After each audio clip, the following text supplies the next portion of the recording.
A sequência que eu vou fazer hoje é sobre a nossa última consulta médica da Vitória no endocrinologista.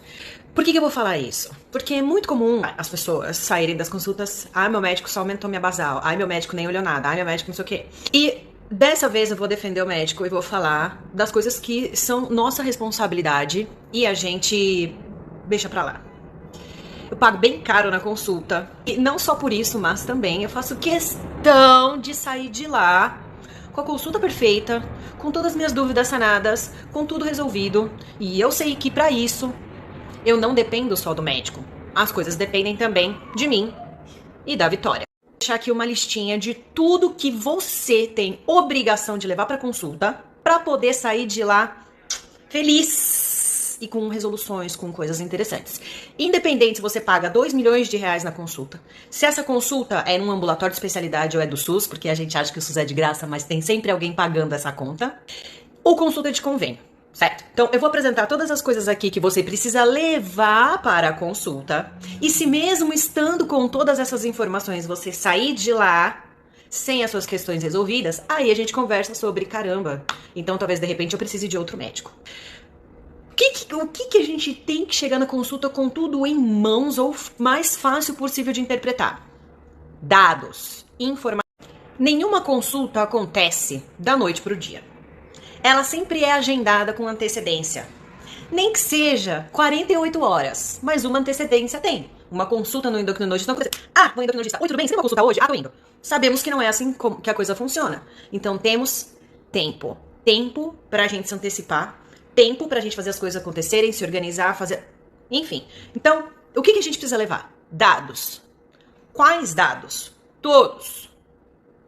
Todos. Glicemias, quantidade de ponta de dedo, entre outras coisas. Se você usa bomba de insulina, existem sistemas de gerenciamento de dados onde você transfere todos os dados para esse sistema. Muitos médicos têm isso no consultório. Mas posso falar? Deixa pronto. Não espera chegar na consulta para o seu médico transferir os dados. Não faz isso. Isso come tempo de consulta. Tempo que você podia estar usando para você, para tirar dúvida, para aprender alguma coisa. Se antecipa. Transfere esses dados com antecedência. E, gente, como educador eu digo, não vai fazer isso na noite anterior à consulta. Porque provavelmente o profissional não vai estar disponível para te ajudar às 9 horas da noite. Não deixa para fazer isso no domingo, se a sua consulta é na segunda-feira. Faça isso com uns 2, 3 dias de antecedência, para se você precisar de ajuda, você conseguir essa ajuda. Então, ponto 1, se antecipar na transferência dos dados. Se você não usa bomba de insulina, mas usa algum aplicativo, iGlico, Glic, veja, Diabetes M, sei lá, veja se esse aplicativo gera gráficos em PDF para você. Óbvio, não 2 horas antes da consulta. Converse com o seu médico antes para saber como que ele prefere receber esses dados. Você tem o e-mail dele? Você pode mandar o PDF por e-mail? Ótimo. Ele acessa pelo WhatsApp? É um médico super descolado? Mande, tá? Tem os contatos dele, mande. Na pior das hipóteses, você vai ter que imprimir essa papelada e levar. Gente, isso acontece 1, 2, 3, 4 vezes num ano. Então esse papelzinho depois você usa pra, sei lá, o seu sobrinho desenhar ou pra você fazer de rascunho. Então, antecipe-se com relação aos dados. Não deixa pra fazer tudo de última hora. Mesmo que seu médico transfira os dados na consulta, faça você o seu papel e chega lá. Doutor, tá tudo pronto. Tá tudo aqui, já transferi, já compartilhei com você. A gente não precisa fazer nada disso. Inclusive, já vi até onde eu tô errando. E depois quero ver com você aí algumas questões. Certo? Antecipe-se. Mas, pode ser que aconteça como aconteceu comigo em dezembro. Não consegui transferir os dados. Não consegui. Deixei fazer isso de última hora? Milagrosamente, não. Costumo? Sim. Então a gente já, ensina a lição que a gente aprendeu. Deu tudo errado. E eu não podia perder. Eu falei, eu não vou correr o risco de esperar chegar na consulta pro médico tentar transferir. E aí a gente fica com aquela coisa, uma consulta que precisa, Enfim. Eu falei, quer saber? Eu vou fazer o que eu fazia 10 anos atrás. Anotar tudo. E é aqui que eu quero conversar com vocês que tipo de anotação a gente precisa levar pro médico. E o médico precisa saber o que fazer com isso, óbvio. Pra minha sorte, o aparelho que a Vitória usa salva a glicemia, salva o carboidrato que ela comeu, salva a dose de insulina que ela aplicou, então eu consigo transferir essas informações pro papel. Quem usa aplicativo também tem como transferir isso para o papel se não conseguir gerar um gráfico com esse aplicativo. Mas quem só faz ponta de dedo e faz tudo de cabeça, pode ser um problema. Por isso que é interessante você se atentar a isso tudo, pelo menos, no mínimo, uma semana antes da consulta, mas o legal seria que fossem 2 semanas. Então, 2 semanas antes da consulta, você vai tentar transferir todos os dados, resolver os problemas do computador, do seu aplicativo. Deu tudo certo? Ótimo. Na semana seguinte, você transfere tudo de novo e você mantém o sistema atualizado. Se você perceber que você não conseguiu nada, deu tudo errado, papel e caneta na mão, o que a gente precisa que o médico avalie? Não tô nem falando do sensor, hein? Porque, enfim, se você usa o sensor e se você escaneia o Libre com o seu celular, deixa de ser preguiçoso e anota no seu aplicativo quantidade de carboidrato que você comeu naquele horário, a dose que você aplicou, e ainda tem um campo de anotações onde você pode escrever as nhacas todas que você comeu. Então, se você teve uma hipoglicemia, você já bota na anotação lá, chutei o balde, não contei, tive uma hiper de 500, vai lá e fala, putz, escreve na anotação. Tenho ciência que esqueci de corrigir isso aqui. Ou então fala, eu realmente não sei o que aconteceu com isso aqui, se tá alto ou se tá baixo, eu não sei o que aconteceu. Contei o carboidrato certo, deu algum rolo. Anota, sabe por quê? Médico ama perguntar, o que você fez no dia 7 de fevereiro de 1874? E meus amores, eu não sei vocês, mas eu não consigo dizer o que comi ontem. Pisciana, sanguínea, ar. O negócio assim, esqueci. Eles precisam das informações, porque senão fica muito difícil fazer uma avaliação. Se uma hipoglicemia acontece por um erro ocasional, a gente ignora aquele valor. Se uma hiperglicemia acontece por uma coisa que fugiu do seu controle, você tem consciência, fala assim, a gente tira aquilo. Não, então isso daqui deixa. Entupiu uma cânula. Tá, isso daqui não entra na avaliação, porque eu não posso mudar a dose com base nesse tipo de coisa.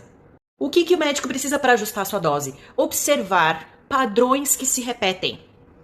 Coisas que se repetem nos mesmos horários. Hipoglicemias que acontecem nos mesmos dias da semana, nos mesmos horários. O que tem aqui? Exemplo. Não lembro se eu já falei disso, mas quando eu dou aula de avaliação de gráfico, tem um dos gráficos que aparece lá todas as segundas, as terças, as quartas, as quintas. E num momento da nossa vida o médico olhou e falou assim, o que acontece de terça e quinta? Terça e quinta, a média tá altíssima.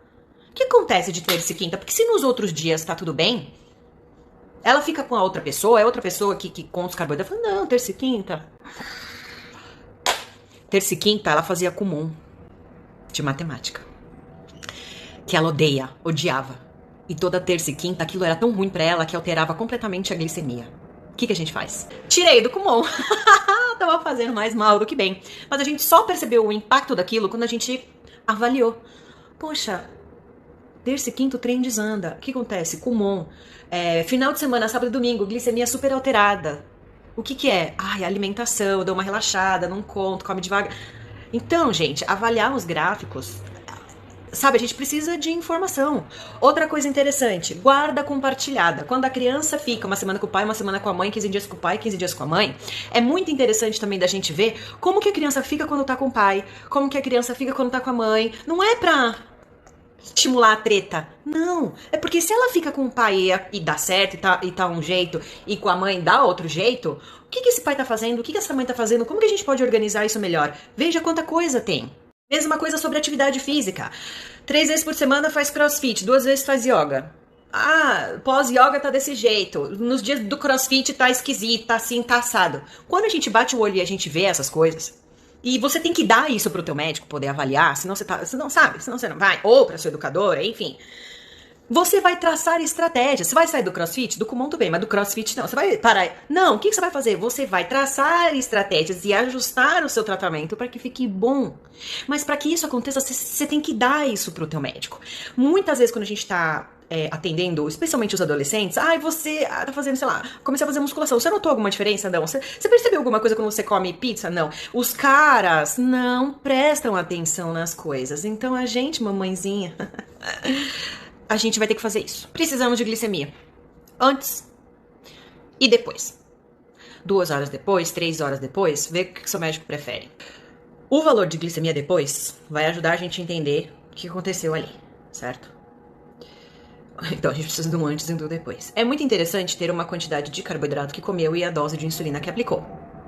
Boa.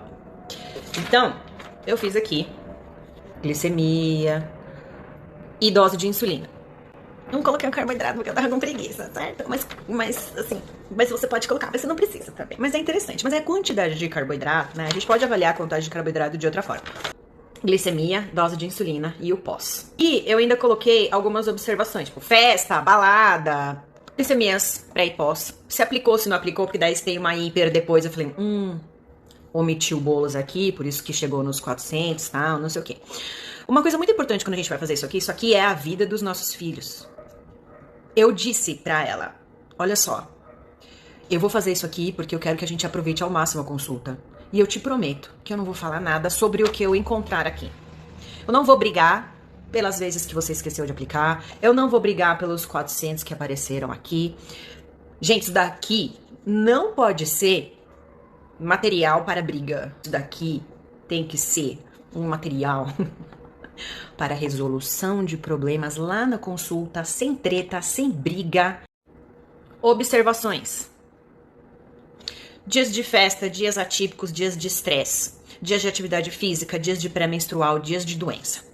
O que eu marquei aqui? O ano passado a gente teve algumas intercorrências hospitalares. Então eu marquei dia da internação, medicação, tudo que aconteceu nos dias lá, pra eu não esquecer de falar, porque, gente, sério, eu esqueço. Isso eu não lembro quando foi. Pra mim a vida passa muito fluida, ela vai embora e já foi essas coisas. Então eu marquei tudo que ela tomou, os remédios que ela tomou e tudo mais. Então, glicemia antes e depois de comer, quantidade de insulina que aplicou, alguns eventos extraordinários pra ajudar e gatas e gatos do meu Brasil, pintar. Definir um esquema de cores ajuda muito também. Há quem faça tabelas no Excel que já tem aquelas coisinhas lá. Se for maior que tanto, menor que tanto, pinta de verde, pinta de vermelho, pinta de amarelo. Eu não tenho essa capacidade. Quem quiser fazer uma tabela dessa, faz e me manda, por favor. Mas eu gostei de fazer na mão, porque me fez prestar atenção.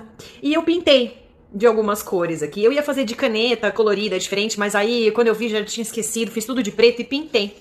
E sabe o que é interessante? Ganhei um baita elogio do médico, do meu professor.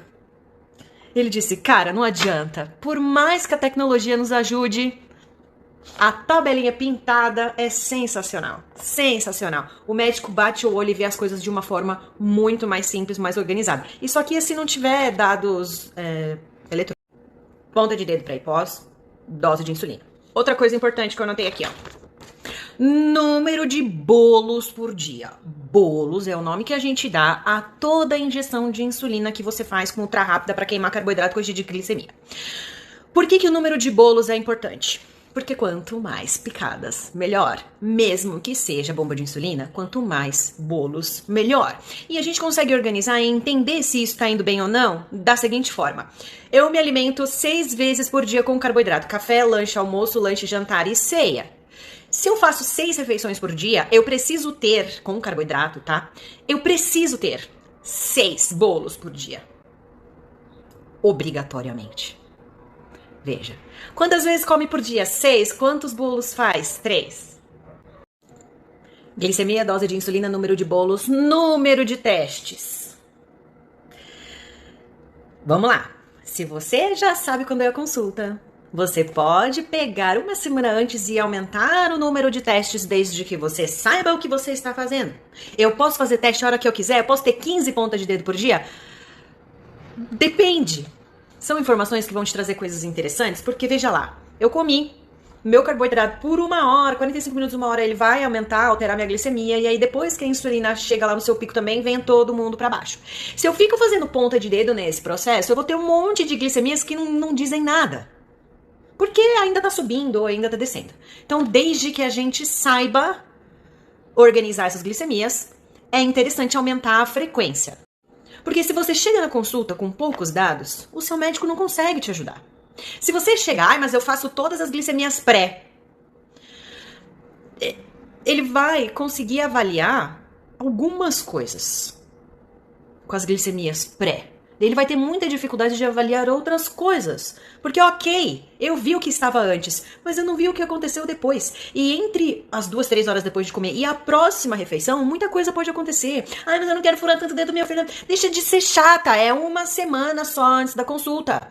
Gente, tem coisa que a gente tem que fazer. Tem que fazer. Se organiza. Bota despertador no celular. É uma semana só que eu tô pedindo, não é a vida inteira. 2 semanas, tá? Se organiza. Se organiza pra sair da consulta com muita coisa boa na mão. Então eu faço 4 refeições por dia, tenho 8 pontas de dedo. Ótimo. Nessa última semana. Nunca meço na madrugada. Meça. Pega essa semaninha, faz esse favor pra você mesma, pro seu filho, bota um despertador entre 2, 3 horas da manhã. O que eu digo? Se você acorda às 5, coloca lá para umas 2 horas da manhã. Você acorda às 6, 7, bota às 3, consegue dormir de novo. Ai, não precisa ser exatamente 3 horas da manhã, mas seria muito bom que o seu médico também conseguisse entender, já que você não tem sensor, né? Ok? O que aconteceu da hora que o teu filhote foi dormir até a hora que ele acordou. A gente tem que entender essa curva da madrugada. Glicemia de jejum é a mais fácil de ajustar, mas é bom que a gente veja o que está acontecendo na madrugada. Capricha, gente, uma semana antes, seja um caxia. Dose total de insulina rápida por dia. Quando a gente vai fazer a transição de caneta para bomba, a gente sempre pergunta, quanto que você usa de novo rápido por dia? Não sei. Gente, tem que saber. Eu faço contagem, tá, meu amor? Mas você tem que saber. Você tem que saber. Você não sabe o quanto de Tresiba, Lantus, NPH você usa por dia? Então você tem que saber quanto de insulina ultra rápida você usa por dia. Nem que seja apenas uma semana antes da consulta. Você precisa saber. Então eu pergunto, quantas canetas por mês? Quantos frascos por mês? E aí a gente vai fazer uma conta para encontrar uma média de insulina ultra rápida. Por quê? Porque é importante essa informação. Quanto de insulina lenta e quanto de insulina rápida você está usando por dia. Existe uma relação legal aqui, ó, pra gente avaliar. Você não precisa nem fazer as contas, tá? De relação basal bolo. Se você quiser, eu te ensino depois, por exemplo. Aqui, ó. Temos aqui, ó. 32 unidades por dia de rápida e 24 de Tresiba. Fica que 57% da dose total diária é de rápida e 43% de lenta. Quem vai avaliar isso é o senhor seu médico. Também pode conversar sobre isso, mas essa porcentagem basal bolos, ela também vai variar de acordo com a idade da pessoa com diabetes, da alimentação, do nível de atividade física, se é sedentária, se tá acima do peso. Enfim, existem várias interferências aqui nessa relação basal bolos. Pra Vitória tá bom, menos basal e mais bolos, pela idade, pela alimentação e tudo mais. Mas eu já levei isso prontinho pro meu médico. Nenhuma continha ele teve que fazer, porque eu ainda peguei todos esses testes de glicemia, quantidade de testes de glicemia por dia, quantidade de insulina rápida por dia, ainda fiz uma média. Ai, gente, eu sou uma mãezona, pâncreas mesmo, daquela que chega com tudo que o cara não pode falar um A. Na verdade, ele que vai me pagar a consulta, porque eu já dou tudo que ele precisa. Então, vimos que temos lá entre 5 e 6 pontas de dedo por dia, que temos entre 4 e 5 bolos por dia. E isso também é um número que o médico vai avaliar, saber se tá bom, se precisa menos, se precisa mais, como é que tá. Não faremos nenhuma análise aqui, deixa minha filha em paz, tá certo? E configuração também. Quanto que você aplica de basal? Se é bomba, basal hora a hora, cadê a configuração? Contagem de carboidrato, faz contagem, faz. Qual é a sua sensibilidade? Quê? Meu filho, você tem que saber meta, relação insulina-carboidrato, sensibilidade. Levar tudo anotado. Você tem que conseguir responder todas as perguntas do seu médico. Você tem que conseguir saber tudo que ele está falando, perguntando. Gente, pensa. Ele tá lá a seu serviço, ele tá lá pra você, ele tá lá pra te ajudar. Você, seu filho, seja quem for, tá? Só que você também precisa deixar e ajudar o cara a te ajudar. Porque se você chega lá e você não sabe dizer quanto que você usa, como que você corrige hipo. Então, por exemplo, outra pergunta interessante, doutor. Toda vez que meu filho vai dormir e ele tá com 70, eu não tenho coragem de deixar ele dormir sem dar nada pra comer. Porque muitas vezes também, transferindo os dados no computador, vai dormir com 70, acorda com 200. Vai dormir com 70, acorda com 200. Vai dormir com 70, acorda com 200. Fala, doutor, eu tô dando comida, porque eu tenho medo, tá? Tenho medo de deixar dormir com 70 e ter uma hipoglicemia na madrugada. Outra coisa que acontece, vai dormir com 200 e acorda com 100.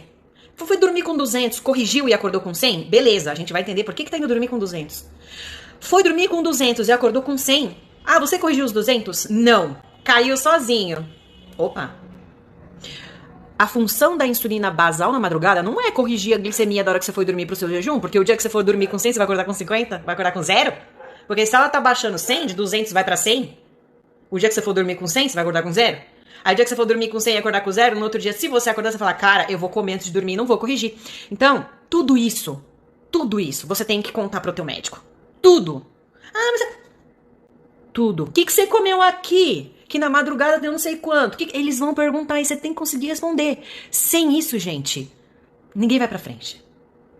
Não adianta. Dá trabalho. Dá muito trabalho.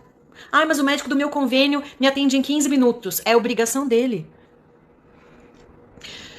Junta um dinheirinho e faz uma consulta particular, que seja uma vez por ano. Vai todo mês no médico do convênio, 15 minutos, e faz uma consulta particular de 2 horas uma vez por ano. Paga. Vale a pena. Leva todas essas... E se você levar tudo, gente, levar tudo pintado, anotado, e você... Só se você tiver perfeito, não vai ter um ajuste. Sempre tem um negocinho. E eu não tô nem falando de gordura e proteína, hein? Não, mas não. Sempre tem uma coisinha que dá pra melhorar. Sempre tem. Sempre tem alguma coisinha que dá pra gente aprender. Anote as suas dúvidas, porque daí sai da consulta. Putz, esqueci de perguntar. Pergunte tudo. Seja um paciente insuportável. Por que eu uso NPH? Por que eu uso regular? Por que eu uso Lantus? Por que eu uso Tresiba? Por que eu uso Malog? Por que eu uso Novo Rapid? Por que eu uso Apidra? Por que eu uso bomba? Por que sim bomba? Por que não bomba? Por que sim sensor? Por que não sensor? Por quê? Por que não? Por que sim? Por que a minha relação insulina-carboidrato é 1:10? Por que você tá baixando pra 1:8? Por que você tá colocando 1:12? Por que minha meta é 100? Por que minha meta na hora de dormir é 120? Já perguntou? Pergunta. Você sabe responder todas essas perguntas? Por que eu tenho que corrigir minha hipoglicemia com 15 gramas de carboidrato? O que acontece se eu corrigir com 10? O que acontece se eu corrigir com 30? Se meu filho estiver passando mal, pra onde eu levo? Pra onde eu ligo? Como é que eu falo com você?